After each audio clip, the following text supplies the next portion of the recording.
Welcome to our video. Today, we're going to discuss the impact of alcohol, tobacco, and nicotine on the oral microbiome. To start, the microflora of the human oral cavity is composed of protozoa, fungal, and bacterial species.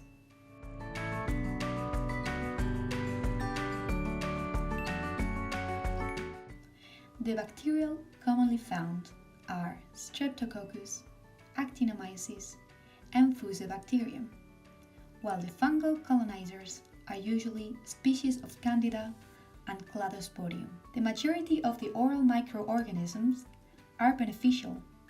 Some may change their status from commensal to pathogenic. Dental caries and periodontal disease are two of the three most common oral infections.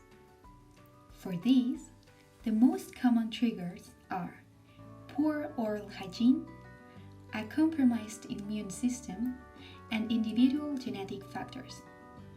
Now, we're going to focus on the relationships between the use of alcohol and tobacco and oral colonization by mutant streptococci, a type of bacteria, and Candida species of fungi.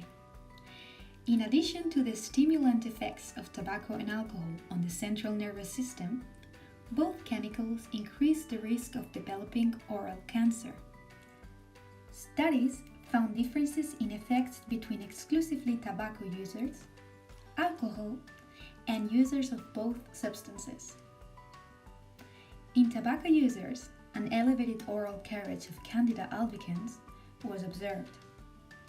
On the other side, exclusively alcohol users have significantly reduced mutant streptococci oral carriage. Using both substances increased Candida albicans oral cavity colonization. The integrity of the oral cavity and the local immune systems are also affected. This is taken into account when determining the risk factors for edentulism, oropharyngeal candidiasis, oral candidiasis, and candidemia. Now, we're going to ask some questions to Dr. Besses. Microbiome. Right, so microbiome is defined as the set of microorganisms and the genes that are on or top of our body or inside our body. It's estimated that human microbiome accounts for 2.5 kilograms of our body, and it has been defined as the last organ, as we don't know what the complete set of functions that they perform in the body are. In this microbiome, we can find bacteria, fungi, and also archaea, which are organisms that are in the middle between eukaryotes and prokaryotes, although they're closer to eukaryotes. In regards with viruses, there is a bit of controversy. Some scientists say that they are part of the microbiome, and some other people say that they are not part because they are always pathogenic. So human microbiome can be defined as a series of microbes that are in our body, and the main functions that they perform include modulating our immune system, as we are able to distinguish who is a pathogen and who is not. Also produce beneficial substances, for example, in the intestine, they produce vitamins that we can absorb. And also, they are able to fight bacterial pathogens that might enter our body, for example, in the digestive tract, because all our intestinal mucosa is covered with beneficial microbes. When a pathogenic microbe arrives, there is no space to physically remain in there, so they defend us from other pathogens. So a healthy microbiome is that one that is abundant and diverse in the amount of species that contains.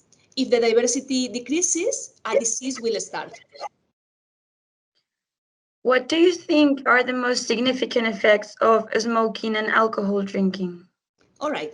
Well, within the microbiome that we have in the body, the most diverse and abundant microbiome is found in the intestine, followed by the oral microbiome, okay? So when you drink or smoke alcohol,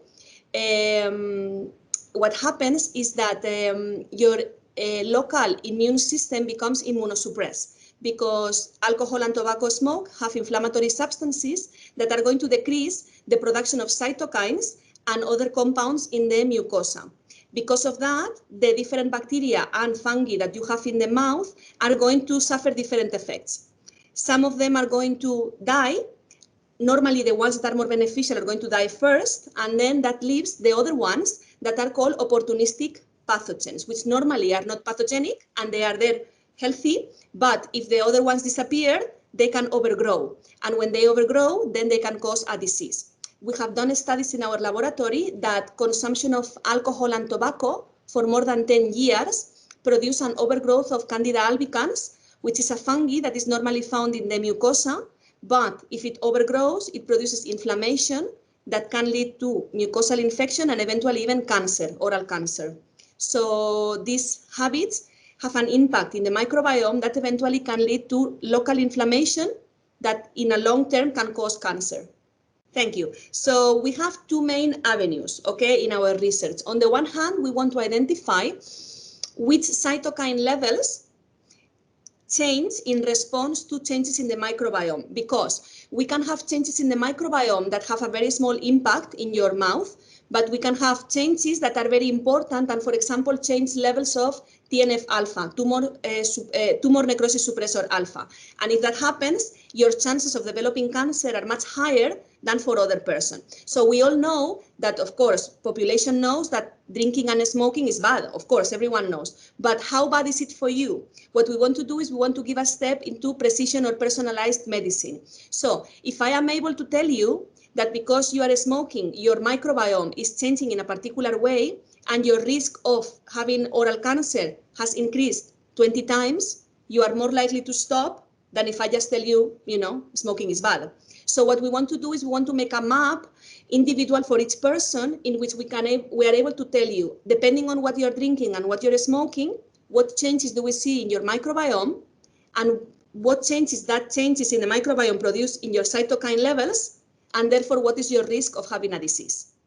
So those are the main avenues, to establish the changes and then to be able to personalize it with your risk. For data collection purposes and personal interest, we decided to perform an anonymous survey about this topic to people from our university of an age group between 18 and 30 years old. The final number of participants is 124 people. 25% of them were smokers. Nearly 84% of the participants consumed alcohol. 23.5% are consumers of both alcohol and tobacco. From the people that consume tobacco, 39% noticed changes in their oral cavity, such as halitosis, bad breath, gingivitis, inflammation of the gums, dry mouth, increase in tartar production, and loss of taste and smell. From the people that consumed alcohol, more than 50% drink between 1.7 and 5.1 standard units, the equivalent to 1 to 3 beers. 21% of them have noticed changes in their oral cavity, including tartar increase and periodontitis. We now reached the end of the video. We hope you found it interesting. Thank you for watching.